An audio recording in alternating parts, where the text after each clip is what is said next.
హరే కృష్ణ. నేను మీ దేవుని మిథున్ కుమార్. మనతో పాటు హిందూ జనశక్తి ఫౌండేషన్ చైర్మన్ లలిత్ కుమార్ గారు మనతో పాటు ఉన్నారు. ఆయనని అడిగి హిందూ సనాతన ధర్మం గురించి మరిన్ని విషయాలు తెలుసుకునే ప్రయత్నం చేద్దాం. నమస్కారం అన్న. నమస్కారం అండి.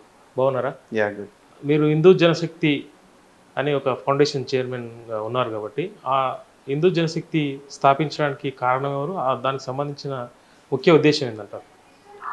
హిందూ జనశక్తికి సంబంధించి ప్రారంభం కంటే ప్రత్యేకమైన కారణం ఎవరు లేరండి. ఎందుకంటే చాలామంది ఉన్నాము స్టార్టింగ్ నుంచి కూడా. ఆల్మోస్ట్ ఒక 15-20 మంది కలిపి స్టార్ట్ చేసిన సంస్థ ఇది. సో అందరూ ఇప్పటికి కూడా కంటిన్యూ అవుతూనే ఉన్నారు. ఒకళ్ళిద్దరు కొంచెం అనారోగ్య సమస్యల వల్ల దూరంగా ఉన్నారు. కానీ సో ఉద్దేశం అంటే ఒకటే, సనాతన భారతీయ ధర్మమైన హిందూ ధర్మాన్ని పరిరక్షించుకోవటం. ఎందుకు పరిరక్షించుకోవాలి అంటే, చాలామంది పెద్దవాళ్ళు ఏమంటారంటే, ధర్మానికి వచ్చిన హాని ఏమీ లేదు, ఈ ధర్మానికి దేశానికి ఎటువంటి పరిస్థితుల్లో కూడా కష్టం కల్పించలేదు, ఎవరు ఏం చేయలేరు అంటారు. యుగ ధర్మం ఒకటి ఉంది. ఇది కలి ప్రభావం చేత ప్రజలందరూ కూడా పెడత్రోవని నడుస్తూ ఉన్నారు.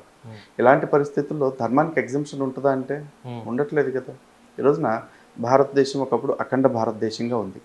అఖండ భారతదేశం ఈ రోజున పాకిస్తాన్గా విడిపోయింది, బంగ్లాదేశ్గా విడిపోయింది, ఆఫ్ఘనిస్తాన్గా విడిపోయింది, ఇంకా చాలా రాజ్యాలుగా విడిపోయింది.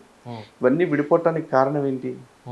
అక్కడక్కడ ఆయా ప్రాంతాల్లో హిందూ జనాభా తగ్గటం, లేదా ఇతర మతస్థులు వాళ్ళ మతపరమైన కోరికలుగా ఆ దేశాన్ని విడగొట్టుకుని మొక్కలుగా తీసుకుపోవటం.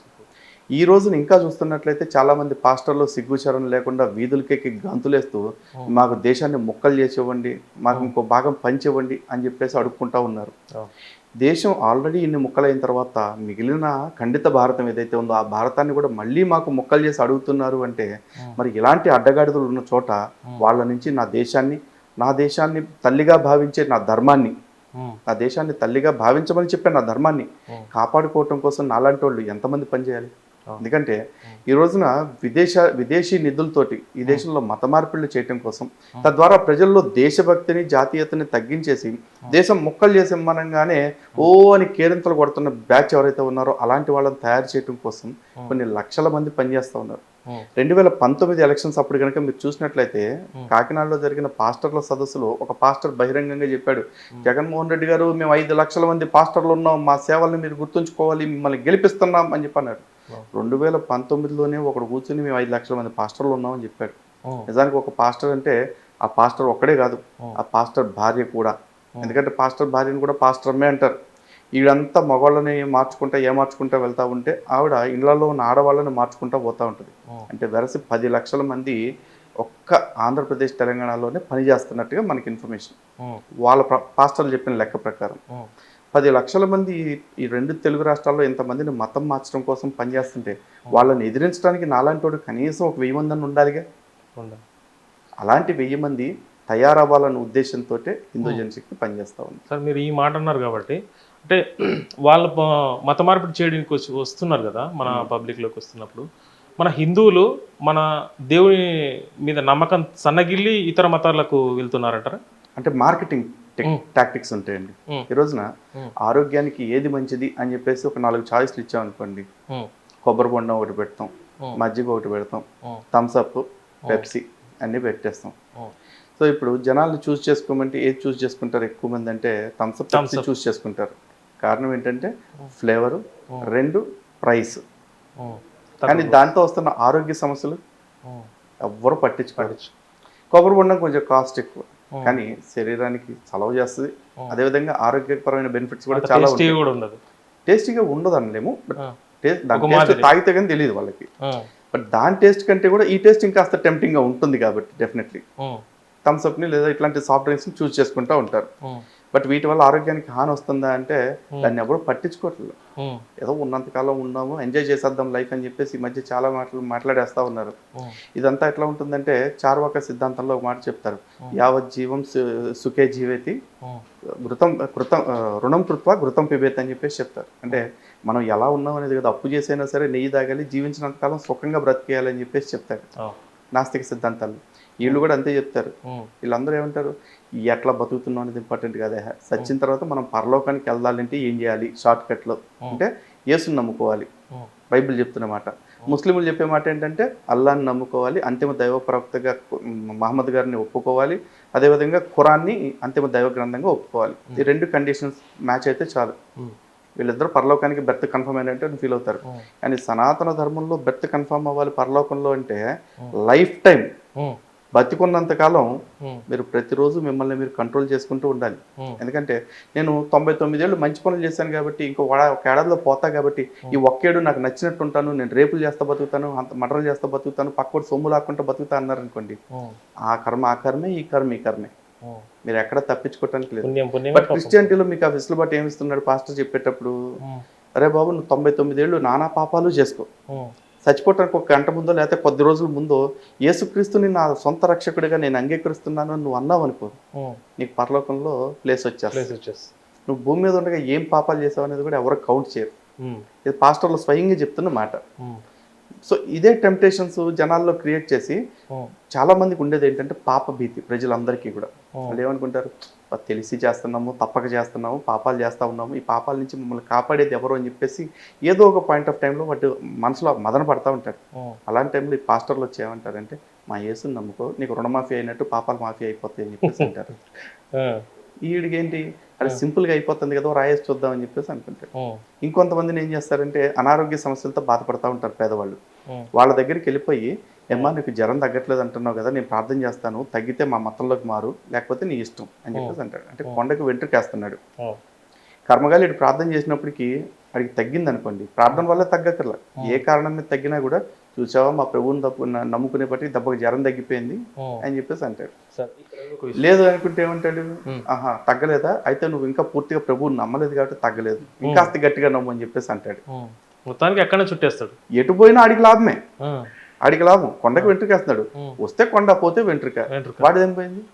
ఇక మూడో బ్యాచ్ ఉంటారు, వాళ్ళు ఏం చేస్తూ ఉంటారంటే అవసరాలు. ఇప్పుడు సపోజ్ ఒక వ్యక్తి చాలా ఇబ్బందుల్లో ఉంటాడు, ఆ వ్యక్తి దగ్గరికి వెళ్ళి, నీకు ఇన్ని ఇబ్బందులు వస్తున్నాయి కదా, నువ్వు ఒకసారి మా చర్చికి రా అంటాడు. చర్చికి తీసుకువెళ్తాడు. వెళ్ళంగానే చర్చిలో వాళ్ళందరినీ కూర్చోబెట్టి, ఇదిగో ఈ సోదరుడు హిందూ సోదరుడు ఫలానా ఇబ్బందుల్లో ఉన్నాడు, ఇలాంటి వాళ్ళని మనం ఆదుకోవాలి, ప్రభు యొక్క ప్రేమను వీళ్ళకి తెలియజేయాలి అని చెప్పేసి అంటాడు. అలా చెయ్యేసో 10,000 20,000 పోగేసి ఇస్తారు. వీడు ఏమనుకుంటాడు, ఇక్కడేదో వ్యాపారం బాగుంది, నాకు ఎప్పుడు కష్టం వచ్చినా కూడా వీళ్ళందరూ సందాలు వేసుకుని నన్ను లేపుతా కూర్చుంటారు కాబట్టి ఇక్కడికి వెళ్ళి పని చేద్దామని చెప్పేసి వాడు ఓకే చర్చికి రోజు వస్తానని చెప్పేసి అంటాడు. ఒకసారి వచ్చినందుకు మరి వాడికి గిట్టుబాటు అయింది. అదే వాడు ఒక నెల 2 నెలలు వర్షమే వస్తే ఏదో కష్టం తప్పించుకోవడానికి ఉంటది కదా అని చెప్పేసి. సో ఈ రైస్ బ్యాగ్లు ఇట్లాంటివన్నీ ఆఫర్ చేసే కన్వర్షన్ బ్యాచ్ ఇంకొకళ్ళు ఉంటారు, ఇంకొక బ్యాచ్ ఉంటారు మ్యానిపులేటర్స్. వీళ్ళంతా చీటర్ ముండా కొడుకులు ప్రపంచంలో ఎవడు ఉండడు. వీళ్ళు ఏం చేస్తారంటే బైబిల్లో యేసుని ఎత్తుక్కోరు. ఎందుకంటే బైబిల్లో యేసు మొత్తం పాత నిబంధనలో 39 పుస్తకాలు ఉన్నాయి, కొత్త నిబంధనలో 27 పుస్తకాలు ఉన్నాయి. ఈ 27 పుస్తకాల్లో 4 సువార్తల్లో యేసుక్రీస్తు గురించి చెప్తారు. మిగతా చోట అక్కడక్కడ అడపదడప యేసు గురించి తగిలిస్తూ ఉంటారు అంతే. కానీ పాత నిబంధనలో బోతద్దం వేసుకుని ఎతికినా సరే ఎక్కడ యేసు అనే పేరు కనపడదు. కొత్త నిబంధన మొత్తం బోతద్దం వేసుకుని ఎతికినా సరే ఎక్కడ యెహోవా అనేవాడు కనపడ్డు. కానీ వీళ్ళిద్దరిని ఏం చేస్తారంటే, వీళ్ళు వచ్చి ఈ యేసుని బైబిల్లోనే సగానికి పైగా గ్రంథంలో కనపడిన యేసుని వేదాల్లోకి వచ్చి ఎతుకుతాడు. వేదాల్లో యేసున్నాడు, పురాణాల్లో పీసున్నాడు అని చెప్పేసి మనకు వచ్చి సొల్లు కబుర్లు చెప్తా ఉంటారు. చాలా మంది అమాయకులు ఏమనుకుంటారు, ఓహో వేదంలో చెప్పబడిన దేవుడు కూడా ఈ యేసుక్రీస్తేనా అని నమ్మి ఇటు మారుతున్న వాళ్ళు కూడా ఉన్నారు. మా దృష్టికి అవి కూడా వచ్చినాయి కొంతమంది. సో ప్రపంచం మొత్తం క్రైస్తవ్యం ఫాలో అయ్యే సిద్ధాంతం ఒకటే, when you can't convince confuse. So అట్లా కన్ఫ్యూజ్ చేసేసి వీళ్ళందరినీ ఏం చేస్తూ ఉన్నారంటే, ఎవరికి తోచిన పద్ధతుల్లో వాడు బై హుక్ ఆర్ బై క్రుక్ ఎట్లయినా సరే అండ్ తీసుకొస్తే వాడికి ఇంపార్టెంట్ మత మార్పిడి. ఎందుకు, విదేశాల్లో ఉండే జార్జ్ సోరస్ గడు కావచ్చు, లేకపోతే ప్రాజెక్ట్ జాషువా వాళ్ళు కావచ్చు, వీళ్ళందరినీ తయారు చేసేది దానికే. భారతదేశం మొత్తాన్ని కూడా బైబిల్ రాజ్యంగా మార్చాలి. బైబిల్ రాజ్యంగా మార్చేసి ఇక్కడ ఉన్న భారతీయులందరిలో కూడా భరతమాత, భరతఖండము, భరత భూమి ఇట్లాంటి ఆలోచనలు చంపేస్తే వీళ్ళందరూ ఏ దేశం వాడు వస్తే ఆ దేశం వాడికి బానిసత్వం చేయడానికి సిద్ధపడిపోతారు. ఎందుకంటే 1000 సంవత్సరాలు ముస్లింలు, ఒక దాదాపు 300 సంవత్సరాలు బ్రిటిషర్స్ మన దేశాన్ని పాలించారు, కానీ మన దేశాన్ని మార్చలేకపోయారు. వాడు ఇస్లామిక్ రాజ్యం చేయలేకపోయాడు, వాడు క్రీస్తు రాజ్యం చేయలేకపోయాడు. కారణం ఏంటంటే అప్పుడు ప్రజల్ని మాత్రమే, మనుషుల్ని మాత్రమే ఆక్రమించారు, వాళ్ళ మనసులను ఆక్రమించలే. కానీ స్వతంత్రం వచ్చిన 75 ఏళ్లలో మన విద్యా విధానం మార్చడం ద్వారా ఇక్కడ మనుషుల్ని కాదు, ముందు మనుషుల మనసుల్ని ఆక్రమించేశారు వీళ్ళు. ఈ మనసుల్ని మట్టితో నింపేశారు. దేశభక్తితో ఉండే మన బుర్రల్ని, ధార్మిక చింతనతో ఉండే మన ఆలోచనల్ని పూర్తిగా కలుషితం చేసేసారు. ఒకప్పుడు భగవంతుడు అంటే మనకి అసలు మనం ఏదైతే దుర్లభం అనుకుంటావో అటువంటి దుర్లభమైన వాటిని భగవంతుడిని దేహిమి అని చెప్పేసి అడుక్కునేవాళ్ళు. భగవంతుడా మాకు ఇది ఇవ్వు అని చెప్పేసి. కానీ ఈ బొకడా మతాలు వచ్చిన తర్వాత ఎట్లా అయిపోయిందంటే దేవుడు అనేవాడు అంటే ఒక ఆర్ఎంపీ డాక్టర్, నా తలనొప్పి తగ్గిస్తాడు, నాకు జ్వరం తగ్గిస్తాడు, నా రోగం తగ్గిస్తాడు అని చెప్పేసి. అరే హాస్పిటల్కి పోయి 100 రూపాయలు ఖర్చు పెడితే డాక్టర్ తగ్గిస్తారు కదా, డాక్టర్ని దైవంగా కొలువాలి కాసేపు. కానీ దేవుడిని ఆర్ఎంపీ డాక్టర్ని చేసేస్తున్నారు. ఇంకోటి ఉంటాడు, వాడేం చేస్తాడు, దేవుడిని తీసుకొచ్చి గారడీ విద్య చేసి మెజిషియన్ లాగా మార్చేస్తాడు, స్టేజ్ మీద మ్యాజిక్ షోలు చేస్తాడు చూడండి, వాడికి లాగా కూర్చోబెట్టి ఏమంటాడు, టచ్ అనగానే అది పడిపోవాలి, ఇంకోసారి టచ్ అనగానే అది లెగాలి.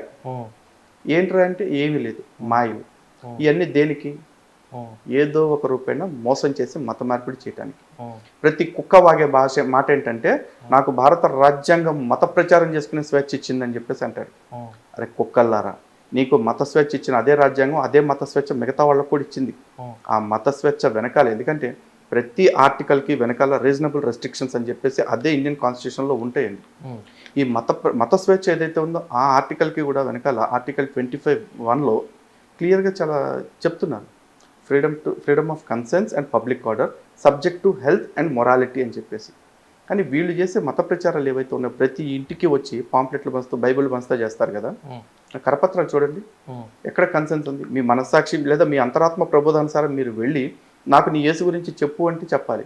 అలా కాకుండా నా కొంపకు వచ్చేసి నేను చెప్తాను, నువ్వు నచ్చితే మారు, నచ్చకపోతే మారొద్దు అని చెప్పేసి నాకు ఆఫర్లు ఇస్తూ వింటాడు, పండగ ఆఫర్లు ఇచ్చినట్టు. ఇవ్వకూడదు కదా, ఇట్స్ అగైనెస్ట్ టు కాన్స్టిట్యూషన్. ఇక రెండోది పబ్లిక్ ఆర్డర్. నా దగ్గరికి తీసుకొచ్చే కరపత్రాల్లో యేసుక్రీస్తుని నమ్మి బాప్తిజం పొందువాడు రక్షించబడతాడు, నమ్మని వాడు శిక్షించబడతాడంటే యేసు నన్ను ఎందుకు శిక్షిస్తాడు? గట్టిగా మాట్లాడితే ఊడిపోయిన నా బొచ్చున తిరిగి అతికించలేడు యేసు, నన్ను శిక్షిస్తాడా? కానీ నన్ను శిక్షిస్తాడు అని చెప్పేసి యేసు గురించి కరపత్రం వేసుకొచ్చి నన్ను భయపెడతావు, ఎవడిచ్చాడు నీకు అధికారం? ఇక రెండోది subject to morality and health అని చెప్తున్నారు. అదే ఓ పక్కన సువార్త స్వస్థత సభలు అని చెప్పేసి బహిరంగంగా పెడుతూ నీకు రోగం తగ్గిస్తా, క్యాన్సర్ తగ్గిస్తా, ఎయిడ్స్ తగ్గిస్తా అని చెప్పేసి గాలి కబుర్లు చెప్తా ఉంటే, కొబ్బరి నూనెతో ఒక రోగం తగ్గిద్ది, ఖర్చీఫ్ ఇస్తే ఒక రోగం తగ్గుద్ది అని చెప్పేసి ప్రజల్ని అంత బాహాటంగా మోసం చేస్తూ ఉంటే పని చేయాల్సిన వ్యవస్థలు ఏం చేస్తుంది? ఎందుకంటే 1954 నుంచి మనకు ఒక యాక్ట్ అమల్లో ఉంది, Indian drugs and cosmetics act, drugs and magical remedies act అని చెప్పేసి 2 యాక్ట్స్ ఉన్నాయి.